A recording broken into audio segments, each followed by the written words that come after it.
আজ আমি আপনাদের শুধুমাত্র এক প্যাকেট সেমাই আর একটা ডিম দিয়ে দারুণ মজাদার এই সেমাই পিঠা তৈরি করে দেখাবো। এটা দেখতে যেমন সুন্দর হয়, তৈরি করাও কিন্তু খুবই সোজা। ঈদের মধ্যে আপনারা এটা যদি তৈরি করেন, আপনাদের টেবিলের লুকটাই কিন্তু চেঞ্জ হয়ে যাবে। আসসালামু আলাইকুম viewers, welcome to my channel Roksana cooking show. চলুন তাহলে মূল রেসিপিতে চলে যাই। প্রথমে কিন্তু লাচ্ছা সেমাইয়ের যে প্যাকেটগুলো আছে, আমি এক প্যাকেট সেমাই নিয়ে নিচ্ছি। দিয়ে দিচ্ছি একটা ডিম, দিয়ে দিব 1/3 কাপ চিনি, দিয়ে দিব 1/4 কাপ গুঁড়ো দুধ। অবশ্যই গুঁড়ো দুধটা দেওয়ার চেষ্টা করবেন, এতে কিন্তু এই পিঠাগুলো খেতে ভীষণ ভালো লাগবে। হাতের সাহায্যে মিশ্রণটাকে আমি ভালো মতন একটু মাখিয়ে নিচ্ছি। আপনারা যদি এর চেয়ে বেশি এই পিঠাগুলো তৈরি করতে চান, আপনাদের পরিমাণটাও কিন্তু বেশি লাগবে। যতক্ষণ পর্যন্ত এরকম ডোয়ে না হয়ে আসছে ততক্ষণ পর্যন্ত কিন্তু আমি মাখিয়ে নিয়েছি। এই দেখুন আমার মিক্সারটা কিন্তু রেডি হয়ে গেছে, এরকম মুঠো হয়ে আসছে। এখন আমি একটা বয়মের মুখা নিয়ে নিব, তার মধ্যে সামান্য পরিমাণ ঘি লাগিয়ে নিয়েছি। এখন আমি পরিমাণ মতো ডো নিয়ে নেব। পরিমাণ মতো ডো নেওয়ার পর তারপরে কিন্তু হাতের সাহায্যে এটাকে চেপে চেপে একটা শেপ দিয়ে নিতে হবে। অবশ্যই হাতের সাহায্যে একটু শেপটা দিয়ে নেবেন, তাহলে কিন্তু আপনাদের পিঠাগুলো একদম মসৃণ হবে।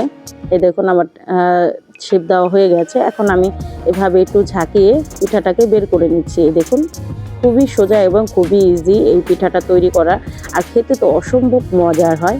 সেম প্রসেসে কিন্তু আমি সবগুলো পিঠা এভাবেই তৈরি করে নিয়েছি, আর দেখতে কতটা সুন্দর লাগছে। আমি এভাবেই কিন্তু সবগুলো পিঠা তৈরি করে নিয়েছি। অন্যদিকে একটা কড়াই বসিয়ে দিয়েছি, কড়াইয়ের মধ্যে পরিমাণ মতন তেল দিয়ে তারপরে কিন্তু আমি একে একে পিঠাগুলো দিয়ে দিব। একবারে অনেকগুলো পিঠা দিতে যাবেন না, 3টা থেকে 4টার মতন পিঠা দিয়ে ভাজবেন, নাহলে পিঠাগুলো কিন্তু ভেঙে যাওয়ার সম্ভাবনা থাকবে। আমি 3টা দিয়ে ভেজে নেব। আমি একে একে কিন্তু সবগুলো পিঠাই দিয়ে দিলাম।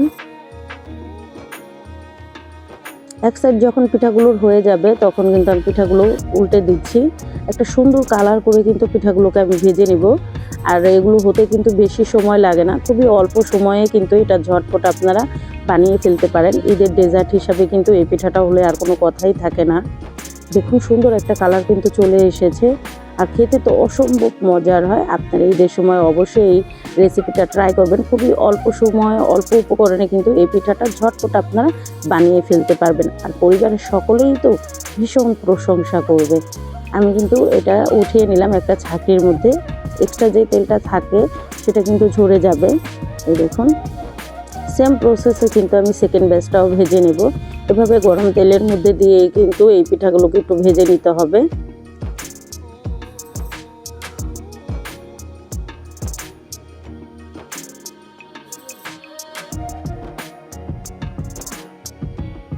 দেখুন আমার সেকেন্ড ব্যাচটাও কিন্তু ভাজা হয়ে গেছে, আর খুব সুন্দর একটা কালার কিন্তু চলে এসেছে।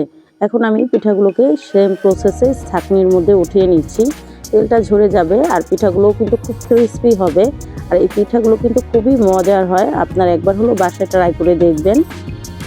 এই দেখুন আমার সেকেন্ড ব্যাচটাও ভাজা হয়ে গেছে। একটা প্লেটের মধ্যে সবগুলো পিঠা আমি সার্ভ করে নিচ্ছি, আর দেখতে কতটা সুন্দর লাগছে আর কতটা লোভনীয় হয়েছে। এই পিঠাগুলো আপনারা তৈরি করে কিন্তু 1 থেকে 2 মাসের মতন সংরক্ষণও করতে পারবেন, আর এটা কিন্তু ঈদের সময় আপনারা একটা ডেজার্ট হিসাবেও রাখতে পারেন। খেতে তো অসম্ভব মজার একটা রেসিপি। এই দেখুন পিঠাগুলো দেখতে কতটা সুন্দর হয়েছে। এই পিঠাগুলো আরেকটু সুন্দর লাগার জন্য আমি কিছু কাঠবাদাম দিয়ে এটাকে ডেকোরেশন করে নিচ্ছি।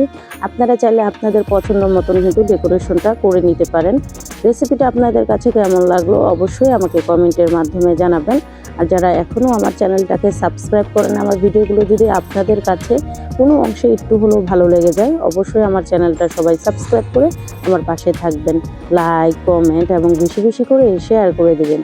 সবাই অনেক বেশি ভালো থাকবেন, সবাই সবার জন্য দোয়া করবেন, আর অবশ্যই এই ঈদে সবাই এই রেসিপিটা তৈরি করে খাবেন।